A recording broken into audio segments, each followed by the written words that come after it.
Alright, so to determine where you need to put your hole, first you need to measure the depth of the socket. Now all manufacturers are different, so make sure you get a deep socket one first of all, and measure the distance from the top of the fitting to the inner lip. And that is about 1.375, and then since my inlet hole is 1/2 inch, take half of that, which is 1/4 inch, and subtract it from the depth because you want it to shift over 1/4 inch to compensate for the radius. So take off 1/4 inch, and you can use a calculator for this if you need to. And I determined the distance that I need is about 1.1, or a little bit less than 1.1. So set your calipers to the correct length. Put your caliper on the fitting, and then score the fitting with a line at the correct distance. If you don't have calipers, you can use a tape measure very carefully, but I don't know if you can see that line, but that's pretty much how to do it. So now you want to mark your hole. I'm going to use an awl, so I'm going to put it anywhere on that line. Hold it on there real tight. Tap it on with a hammer. So that little mark is going to be my hole, and I'll start the hole with a small drill bit, about 1/8 inch.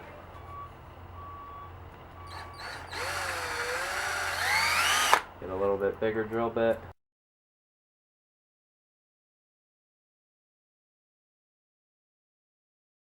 Alright, just keep on drilling.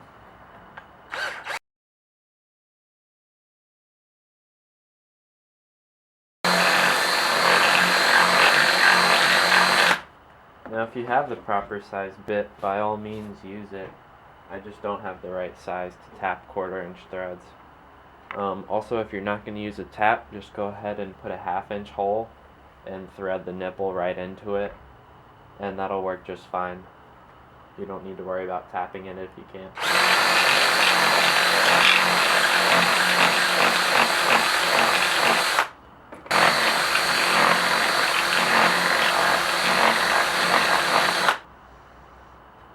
Alright, and now it goes in there, so let's tap this hole.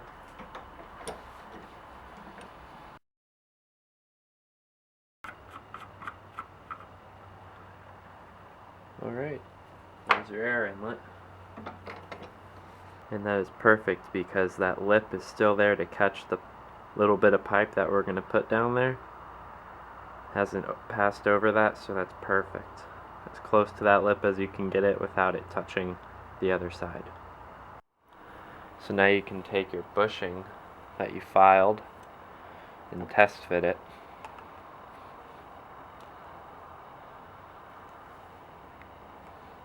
You can see that hole in there lines up perfectly. Can't see the edge of that bushing at all.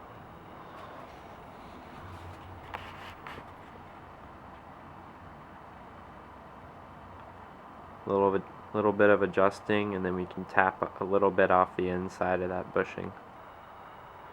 Alright, so line up the hole perfectly with the groove in the bushing, and then tap it a little bit more just to kind of hit that inside wall of the bushing. Make a little bit more room for the threads.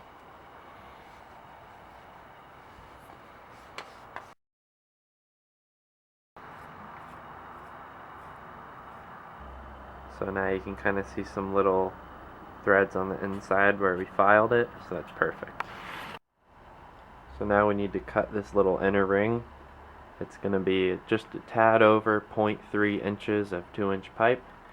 Make sure this is thick wall pipe because you need a good lip for your diaphragm to rest on. So let's mark up a piece and cut it. So I'm going to make this cut using a miter saw with a compound blade, but if you don't have a miter saw, you can use a hacksaw. Just make sure the cut is really straight.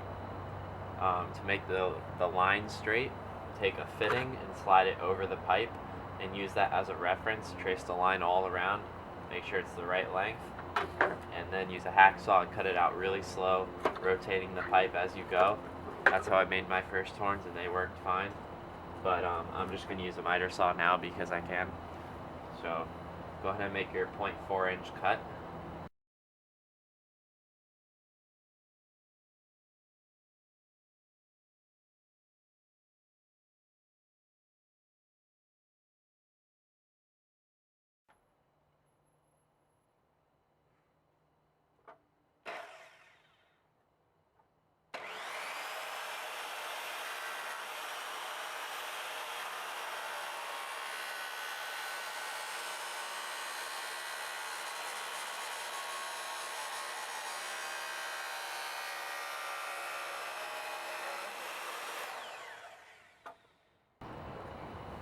Alright, so there you go. Now go ahead while you're cutting and cut about a 1 1/4 inch section also. And you'll see why you need that in a second.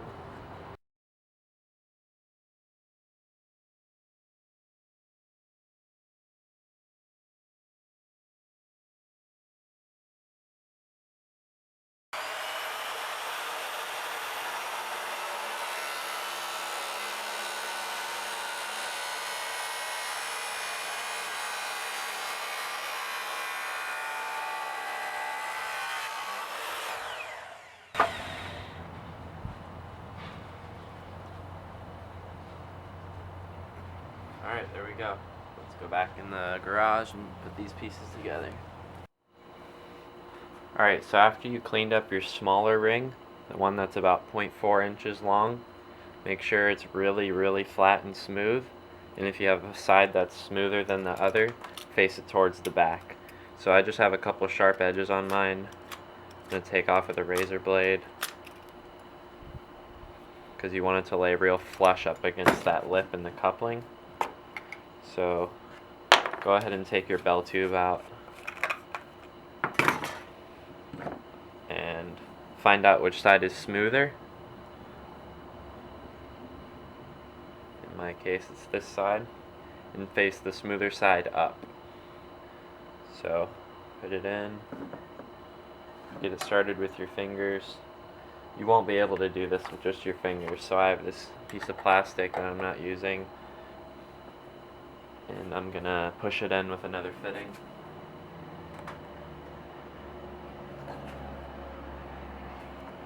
And you don't need to glue this piece in because it's under a lot of tension and it's not going anywhere. So there you go with that piece. And now let's go ahead and glue in the front. Alright, so take that bushing out and get out your PVC pipe primer and cement.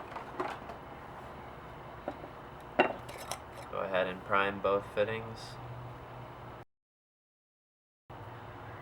Now I'm painting mine in the end when I'm done, so I don't really care how the primer comes out. But if you don't plan on painting them, then you should try to do a neat job with your primer, because it stains anything it touches, and once a drop gets on the front of the fitting, it's gonna make it look purple and it won't look that good. So if you care at all how your horns look, do a clean job with the priming. The cement's a little more forgiving because it's clear. You can also get clear primer, but it's rare and expensive. Alright, now prime your coupling. Make sure you're doing it on the right side, side with the hole. Stain it a deep purple with a consistent color. Make sure all parts get coated evenly. Alright, there you go.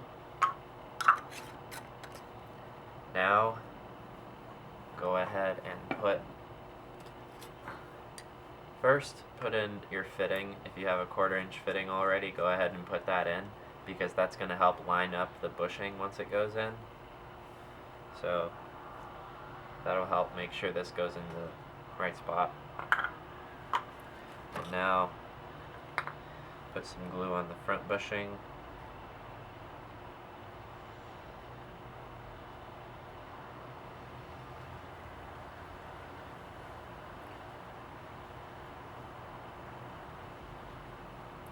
and just put a little bit on the coupling.